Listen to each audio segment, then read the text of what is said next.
Guarania es la tierra inmensa, frondosa. El arte es la rosa fulgente cantor.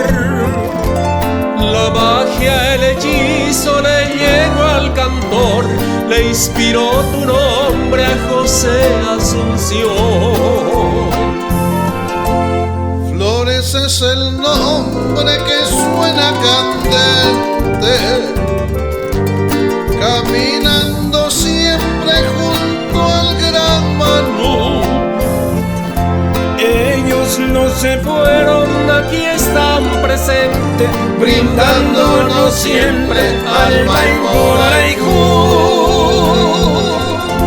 Mecido en tu acento quejo y el primero, después le siguieron India y las demás. Al mundo cantaron en dulces gorjeos los grandes troveros de la libertad.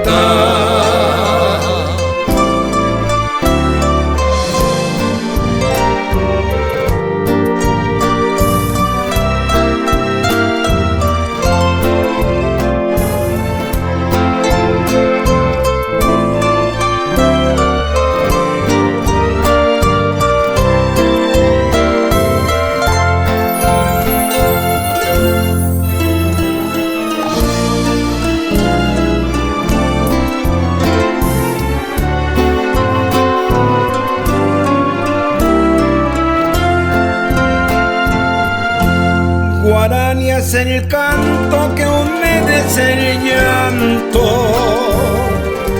en las madrugadas del Teshagaú. La que con su arrullo se sume al encanto cuando en un abrazo goza el curú.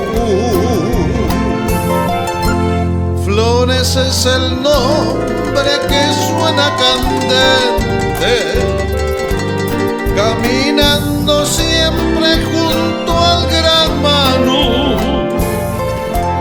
Ellos no se fueron, aquí están presentes, brindándonos siempre alma y Moraiju.